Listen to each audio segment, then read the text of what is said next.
sebuah program menjadi sebuah program yang real, itu juga memang butuh waktu.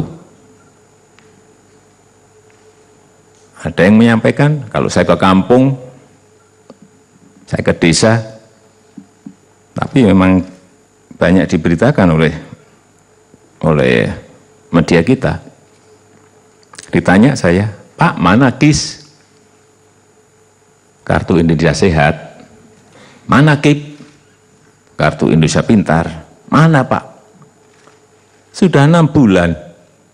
Belum saya terima, Pak. Saya sampaikan di lapangan. Saya dilantik Oktober. Nggak bisa kita menggunakan anggaran, dirubah pada pertengahan Januari.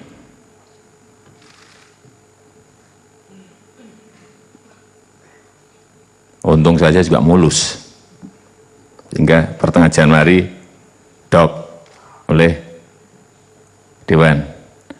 Nah, kalau namanya di pemerintahan itu masih butuh waktu untuk proses administrasi, proses lelang, yang kurang lebih itu makan waktu 2-3 bulan. Nah, sekarang inilah waktunya sudah mulai pelaksanaan. Jadi kalau nanti ada yang bertanya lagi, Pak, mana kartu Indonesia Sehatnya? Mau minta berapa?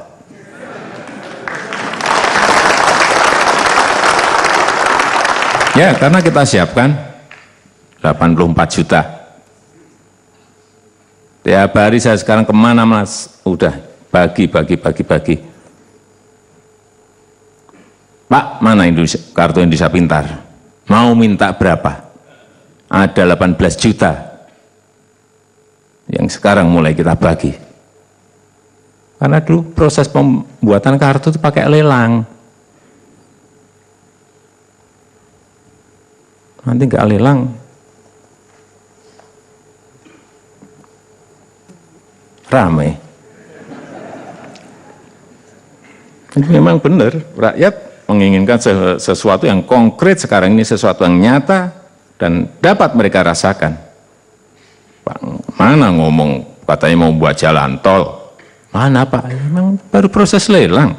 Tapi lihat nanti sehari 2 hari ini. Jalan tol Lampung sampai Aceh, Trans Sumatera, tol Trans Sumatera. Insya Allah dalam sehari 2 hari ini akan kita mulai. Dan saya ikuti terus ini gimana, pembebasan lahan sudah belum, sudah dimulai pekerjaannya belum, saya ikuti, hari per hari saya ikuti seperti itu.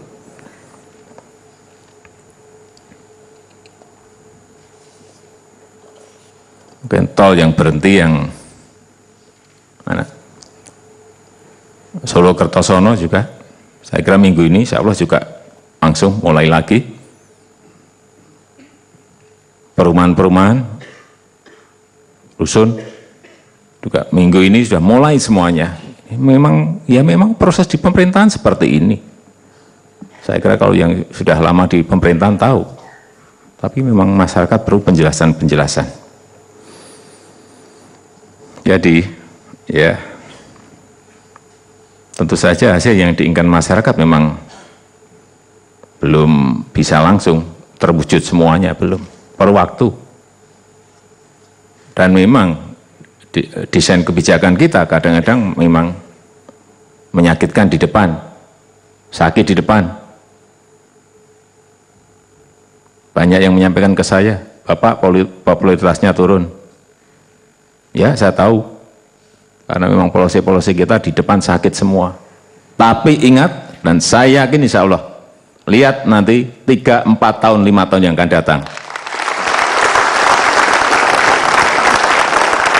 Kita akan fokus kerja di mana dan apa yang kita kerjakan, dilihat. Kalau kira-kira nggak betul, ya sudah, corek aja.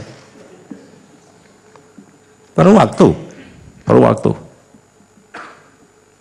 Tapi kita memang perlu kerja keras.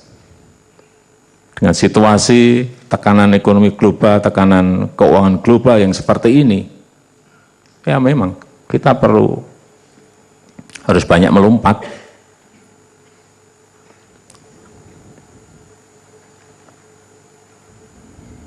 Sebetulnya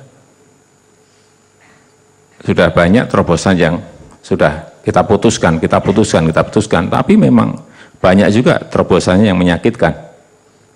Ya itulah, kadang-kadang perubahan itu memang membutuhkan pil pahit, membutuhkan kesabaran, membutuhkan pengorbanan. Tapi keyakinan itu memang harus kita miliki. Kalau kita tidak punya rasa optimisme, tidak punya rasa percaya diri, tidak punya rasa kesabaran dan pengorbanan, ya suaranya kan seperti ini. Oleh sebab itu saya minta juga dari pers juga bagaimana merubah pola pikir kita agar kita mempunyai rasa optimisme yang tinggi, mempunyai pemikiran yang selalu positif, bahwa ke depan negara ini akan menjadi sebuah negara yang lebih sejahtera, negara yang besar, yang dihormati, yang punya martabat.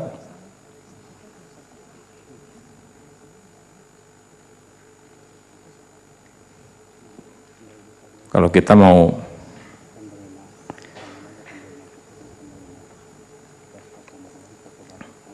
yang datar-datar saja ya kita akan datar terus. Tapi memang kadang-kadang perlu sebuah loncatan keberanian yang memang kalau itu diperlukan pasti saya putuskan. Ya mungkin sudah berkali-kali saya sampaikan, misalnya keputusan pengalihan BBM.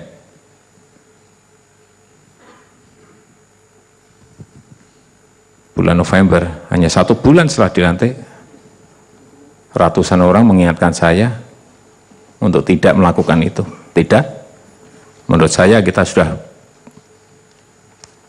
boros terlalu lama. 300 triliun per tahun.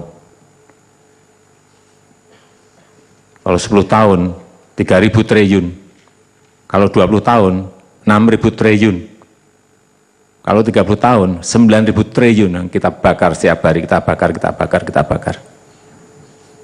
Buat saya, stop, kita harus masuk kita alihkan itu ke hal-hal yang produktif. Tapi memang sakit. Tapi kalau fokus kita ini nanti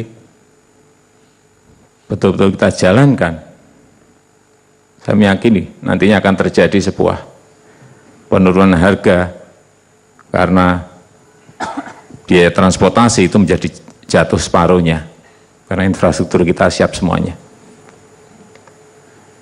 Nah, biaya transportasi kita 3 kali sampai 2,5 kali dibanding negara tetangga kita.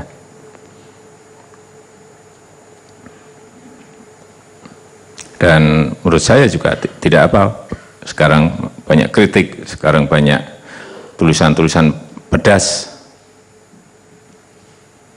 Enggak apa-apa, buat saya seger-seger saja. Yang pedas ya kan kadang juga menyegarkan. Enggak apa-apa, tulis terus hal-hal yang seperti itu. Baik, buat saya baik. Artinya ada kontrol. Orang bekerja itu kan ada kontrol. Dalam manajemen pun enggak ada manajemen kontrol juga berbahaya. Saya terbuka. Dan saya yakin dengan kritik tersebut, program-program prioritas yang dikerjakan oleh pemerintah, yang ditunggu dan diharapkan rakyat, bisa berjalan dengan lebih efektif dan lebih baik. Saya menaruh harapan yang besar terhadap peran media dalam pembangunan baik ekonomi, politik, sosial, budaya ke depan, dan saya harapkan agar kekuatan dan akurasi data semakin terus diperbaiki dalam hal pemberitaan. Saya juga berharap agar berita-berita media silahkan berisi kritik, tetapi juga hanya jangan kritik saja. Berikan juga saran-saran yang konstruktif, berikan solusinya. Dan kita harapkan media akan menjadi sandaran pengetahuan, sandaran toleransi, sandaran kebersamaan kita, dan juga mempunyai peran edukatif, peran yang mendidik, dan peran yang mencerahkan masyarakat. Dengan kata lain, saya berharap media akan menjadi sebuah cahaya, sebuah cahaya moralitas, dan itu untuk semua, untuk kemajuan bangsa dan negara. Terima kasih. Wassalamualaikum warahmatullahi wabarakatuh.